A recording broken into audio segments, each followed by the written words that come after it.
I've been to jail in Florida. I've been to jail in Georgia.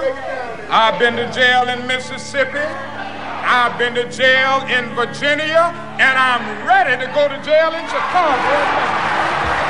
We have a power that cannot be found in bullets and in guns, but we have a power.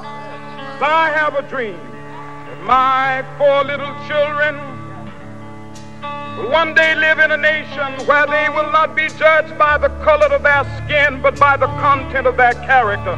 I have a dream today.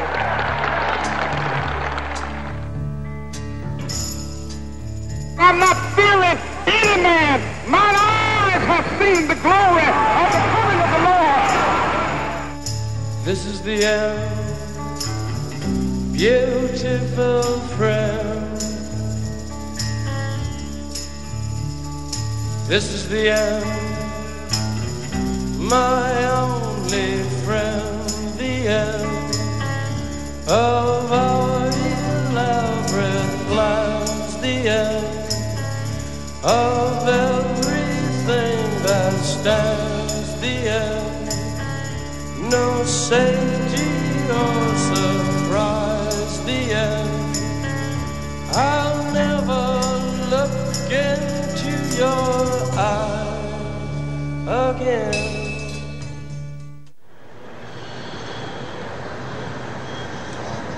Memphis, dans le Tennessee.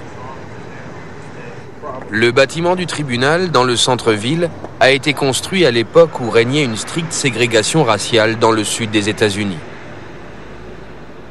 C'est justement ici que se déroule en 1999 un procès auquel plus personne ne croyait. 30 ans se sont écoulés depuis l'assassinat de Martin Luther King. Le 4 avril 1968, il a été littéralement exécuté d'un seul coup de feu très précis devant son motel de Memphis. Il avait 39 ans. 12 jurés doivent décider si Martin Luther King a été victime d'un complot et qui en faisait partie. Après avoir auditionné plus de 70 témoins, le jury rend son verdict.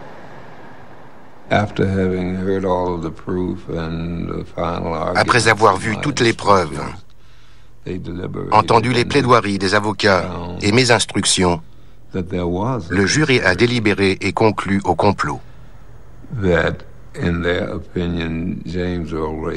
Selon lui, James Earl Ray n'était pas le seul auteur du crime.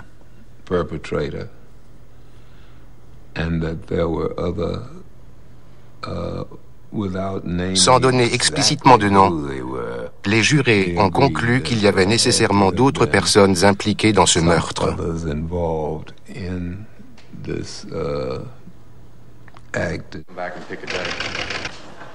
James Earl Ray, l'assassin présumé isolé, est mort en prison en 1998.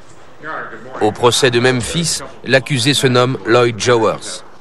Quelques années auparavant, il a déclaré sous serment avoir participé, avec plusieurs autres personnes, à un complot contre Martin Luther King. Lors du procès, la famille King se contente de lui réclamer des dommages et intérêts d'un montant symbolique de $100. Mais le procès va permettre l'audition de témoins qui n'ont jamais été entendus jusque-là. Lloyd Jowers a fait un peu de tout dans sa vie.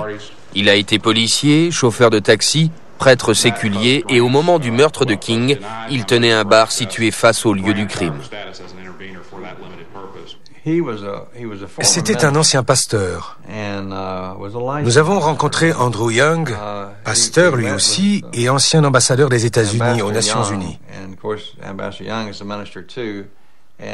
Il nous a dit que Lloyd Jowers devait être tiraillé par sa conscience. Son état de santé n'était pas bon et il souffrait de nombreux problèmes. Selon moi, il pensait qu'il n'en avait plus pour très longtemps. C'est pour ça qu'il a décidé de se faire connaître et de raconter tout ce qu'il savait. Lors du procès, Andrew Young raconte son entretien avec Lloyd Jowers. Young, qui accompagnait King à Memphis en avril 68, n'imaginait absolument pas qu'un attentat se préparait, même si les apparitions publiques de Martin Luther King dans les États du Sud étaient toujours risquées. Memphis ne nous semblait pas être dangereux. Ça nous semblait dangereux pour Martin Luther King, mais pas pour nous. Au tout début du mouvement, dans le Mississippi, en Alabama et même à Saint-Augustine en Floride, nous étions constamment confrontés à la violence. Une violence qui tourne au meurtre en avril 1968. L'un des premiers témoins au procès, un chauffeur de taxi nommé James Milner, fait une déclaration très remarquée. Milner est un ami intime de Lloyd Jowers, et ce dernier lui a raconté, voilà de nombreuses années, certains détails sur la préparation du complot. He said there was five men that planned it out. Two of them, he didn't know who they were, but he knew three of them. One of them was a good hunting buddy of his that he hunted with all the time. And the other one was a law enforcement officer that he used to ride with years ago when he was on the police department. And the third one was a guy that this officer that he used to ride with brought in to introduce him to the Lord. By the name of Johnny Barger. That was his partner that he used to ride with years ago. And the second one was Earl Clark. And that's the one he used to hunt with down in Mississippi. Au début, c'était un vrai cirque médiatique. Court TV était là, toutes les chaînes nationales couvraient l'événement, CNN avait envoyé 2 équipes, les télés, les radios locales étaient là, il y avait une ribambelle de camions régis tout autour du tribunal. Mais pour les journalistes avides de sensationnel, il ne s'agit pas de rendre compte sérieusement du procès. Ils ne s'intéressent qu'à la venue d'une femme marquée par la douleur, la veuve de Martin Luther King, Coretta. Tout le monde avait les yeux rivés sur ce qui était en train de se passer. Le tribunal était devenu un microcosme de la tragédie. Coretta King se tenait à peine à 30 mètres du meurtrier présumé de son mari. Ils ont échangé un regard, puis elle s'est avancée à la barre pour prêter serment. J'ai été traversé d'une sensation très forte à ce moment-là, car je me suis rendu compte que j'étais témoin d'un moment historique. Coretta King a été la première à prêter serment. Au fur et à mesure, on a pris conscience de l'importance du procès, pas seulement pour la famille King, pour Memphis et pour cette affaire en particulier, mais surtout pour l'histoire des droits civiques. Coretta était revenue sur les lieux d'un épisode particulièrement douloureux de sa vie. Retourner à Memphis, c'était pour elle un véritable enfer.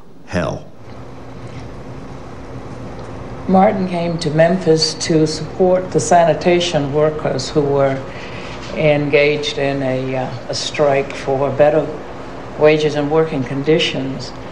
And he felt it was important to come to support them because they were working poor people.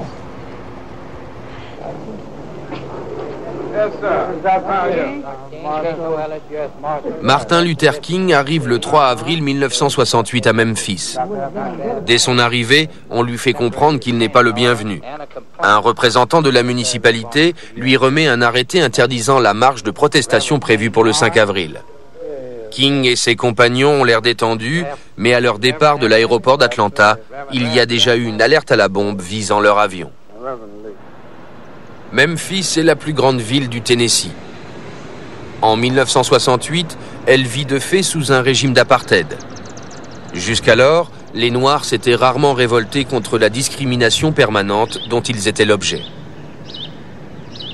Le fait que Martin Luther King vienne soutenir les éboueurs en grève transforme ce conflit local en une confrontation d'importance nationale. La présence de cet homme, lauréat du prix Nobel de la paix en 1964, attire l'attention du monde entier sur l'événement. Martin Luther King s'installe au motel Lorraine, un établissement modeste, l'un des rares qui accueille les Noirs sans problème. Le pasteur et ses compagnons louent plusieurs chambres au premier étage. King occupe la 306. Aus dieser Tür trat gestern Abend Dr. Martin Luther King. Hier ging er diese wenigen Schritte zum Geländer. Er beugte sich hinunter und mit einem Freund, der aus Chicago kam, darüber zu sprechen, welches Lied am nächsten Tag bei der Demonstration gesungen werden sollte. Und dann fiel ein Schuss von drüben aus einem alten, halb verfallenen Gebäude. Dort, so scheint es, hat der Schütze gestanden. Dr. Martin Luther King taumelte vornüber. Unten unter mir sieht man noch die Reste des großen Blutflecks, der sich bildete.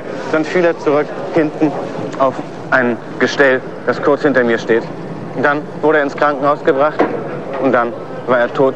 Der größte Schock, den die amerikanische Bürgerrechtsbewegung bisher erlebt hat. Der größte Schock, nur noch vergleichbar mit der Ermordung Präsident Kennedys in der jüngsten Geschichte.